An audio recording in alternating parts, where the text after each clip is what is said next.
Do you think there was a certain bias that was playing around this wholesale? You have a British-born billionaire who wants to buy one of the biggest clubs in Britain.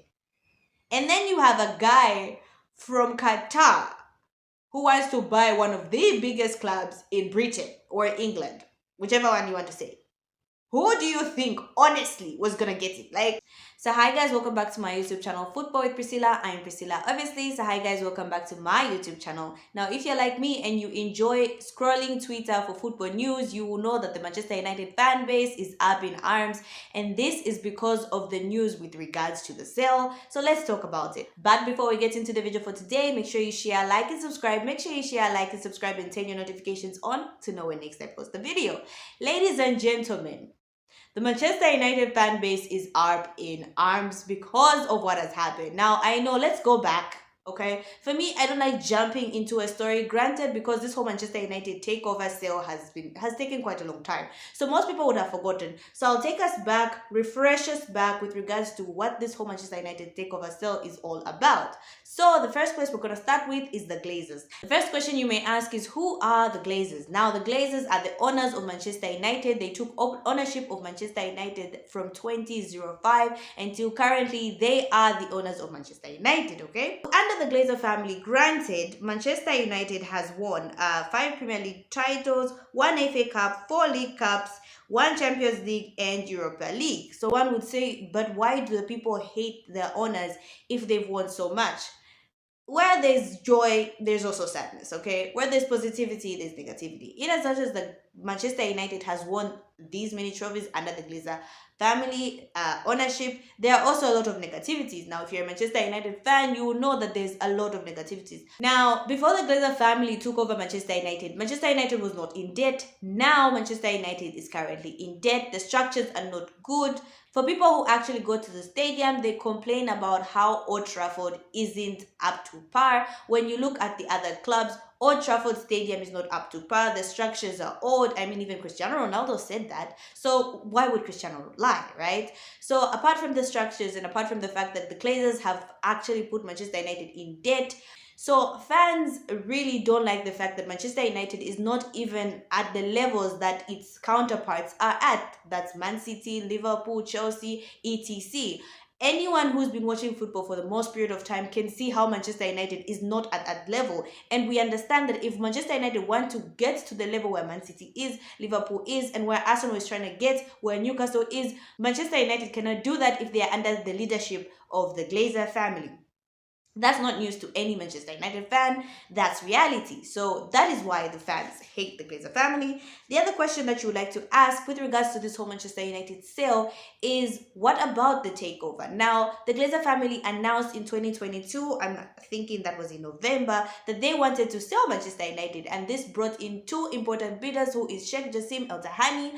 I don't know how to pronounce his name, pardon me. And we also have Sir Jim Ratcliffe. Now, these are 2 billionaires in and of their own right. Sheikh Jassim is a billionaire from Qatar, and Sir Jim Ratcliffe is a billionaire from England, okay? So these are the 2 people that bid to buy Manchester United. Sheikh Jassim wants to buy the whole club, wants to buy the whole club, 100% of the shares, 100% of Manchester United from the Glazer family. That means it will be saying bye-bye to the Glazers.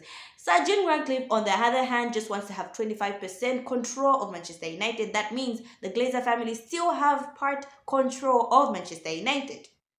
You see where I'm going with this, right? So we're at a place where Manchester United fans are done with the Glazer family. They don't want them there. And then you have one of the bidders saying, oh no, we're going to hold hands with the people that you don't like, and we're going to bring Manchester United back to where it's supposed to be, even though those people have been there for a long period of time and have failed. But for some reason, Sir Jim Ratcliffe thinks when he joins, he can make a difference. We don't know. It's possible. Then we have Sheikh Jassim El Tahani, who obviously is a fan favorite, who's saying, listen, buy Glazers, I want to do this on my own terms. So that's what regards to the Manchester United takeover. The 4th question you may ask with regards to this whole Manchester United takeover is, who will get Manchester United? Now, it was recently reported that the Glazer family, in as much as what they wanted to sell, they kept on asking the bidders to make further bids in order to, get the Glazer family to budge. Sheikh Jassim El Tahani has now dropped out of the race for bidding because he's done and he clearly sees the Glazers don't want to sell to him. And now we have remained with one more bidder in Sir Jim Ratcliffe, who wants to hold hands with the Glazer family. So right now as it stands, he is the sole bidder and it looks like it's gonna be here with we go with Sir Jim Ratcliffe, and that is why the United fan base is so upset. The last question that we have with regards to this whole thing is, where does this leave Manchester United? Now, after my explanation, I hope you followed me, even though I was fast. I was like, let's run through it. So we've refreshed ourselves and now we're at question 5. Where does this leave Manchester United? Listen. Right now, it looks like it's heading Sir Jim Ratcliffe's way, and I know a lot of people are not happy with that. The fan favorite, like I said, was Qatar because that meant it's goodbye to the Glazer family. Sir Jim, however, wants to dance with the devil, right? Right. So this is my opinion with regards to this whole situation. Listen, I know Sir Jim currently is the biggest villain with regards to the Manchester United fan base because the Manchester United fan base do not want the Glazers at all. Granted, there are other people who do want Sir Jim Ratcliffe because he's English and they feel like if Manchester United is under ownership of Qatar, it will lose its British identity. So there are fans that want Sir Jim Ratcliffe, and then there are fans who understand, listen, we will not go anywhere as long as the Glazer family is part of the ownership. So we are going with Qatar and Sheikh Jassim Al Thani. So currently, ladies and gentlemen, the fan base is divided. I think I want to talk about this in a rational way. I don't want to be reactive. I wanted Sheikh Jassim, to be honest, but I also want to look at it from a very clear standpoint. Okay, so listen, none of us know what's going to happen with regards to Sir Jim being the new owner of Manchester United. That's just the truth of the fact. Yes, the fan base has every right to cry out because we don't want the Glazer family, but we are also not 100% guaranteed that Sir Jim Ratcliffe will fail. I know, shocking. This is not what you guys were expecting me to say, but it's the truth. We can't see the future. We all expect at this point Manchester United to go downhill because we just don't want the Glazer family there. But there is a possibility that actually it can do well. I said there's a possibility. I didn't say it can. There's a possibility it might actually go high. Same with Sheikh Jassim Al Thani. I know most people are looking at Manchester United from the standpoint of Man City, going like, look at Man City, they were bought and all of a sudden they're doing well. So the same thing is going to happen for Manchester United. We also don't know if Sheikh Jassim is the better owner for Manchester United. So that's where I'm standing with this thing. Listen, I know a lot of people anticipate, like the way the fan base has just gone off, like all hell has broken loose. People are saying it's over for Manchester United. Listen, the funny comments were RIP Man United. I'm like, why are you saying rest in peace to Manchester United? Calm down. Manchester United is a big franchise. I don't think it can go down just because of Sir Jim Ratcliffe. Like, it would take a lot for Manchester United to go down. But I also understand the worries of the fans, which is we want to be at the level with Man City, want to be at a level with Liverpool, want to fight for the big trophies. But we also understand with the Glazers' stinginess sometimes and the Glazers' lack of proper visionary and ownership of Manchester United, we won't be at that level that Liverpool, Man City are getting at. Newcastle is right behind us, right? So there's that fear in a lot of people. There are fears as well, like, okay, imagine if Sheikh Jassim says, I want to buy Brighton. It's over for all of us. I'm joking. But yeah, so there's that fear. But I also want to say, listen, guys, I get it. I get it. I truly get it. But either way, for both sides right now, we can't cry over spilled milk. It's done. You can't go and push Sheikh Jassim to put like a 7 billion bid. He's already pulled out. Okay? You can't also go and tell the Glazers to sell. You can't force them. Clearly, the Glazers will not sell. And for me, I think I realized this like beginning of this year. Those guys were not going to sell the whole 100% of Manchester United. You have Manchester United, the biggest club in the world, arguably. And you think someone's going to let go of it easily. Manchester United brings in a lot of money for the Glazer family. I knew they were not going to sell 100% just like that. Even if the fans cry, protest, make noise, I had a feeling they were not going to sell.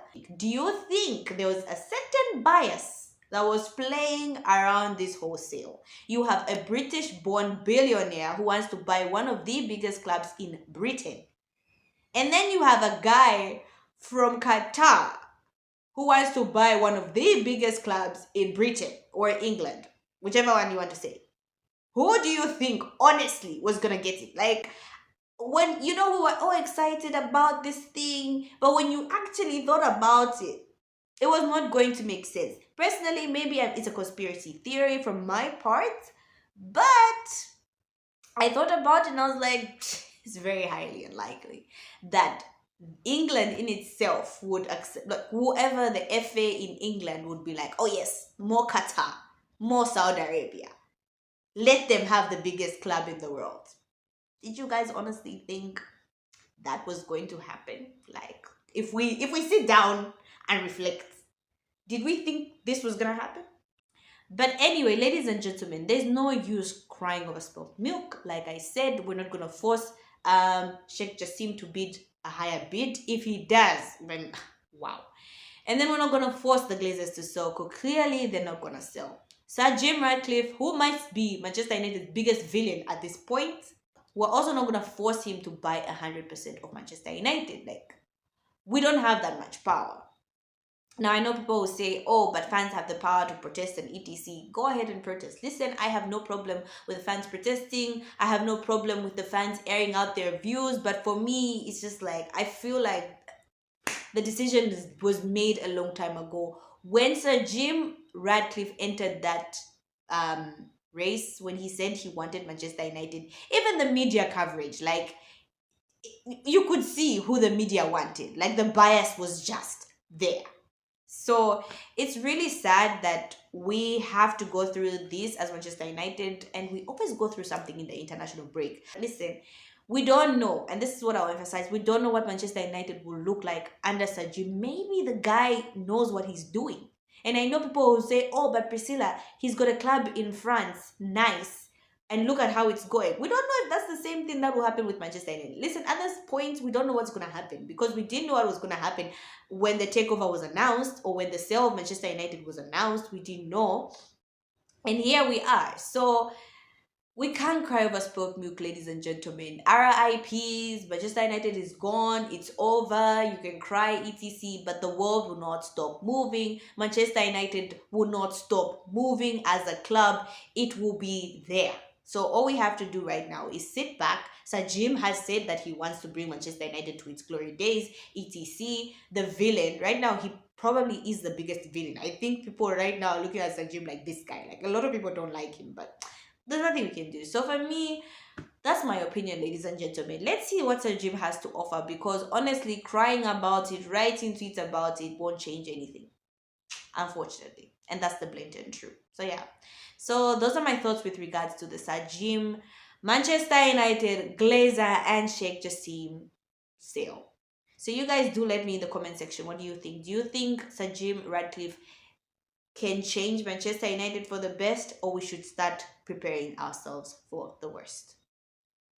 So yeah, so that's all I had for you guys today. Thank you so much, guys, for watching. If you enjoyed watching this video, ladies and gentlemen, give this video a like every time you view it, so that YouTube can get it to as many people as possible. So yeah, so that's all I had for you guys today. Thank you so much, guys, for watching. Make sure you share, like, and subscribe. Make sure you share, like, and subscribe, and turn your notifications on to know when next I post a video.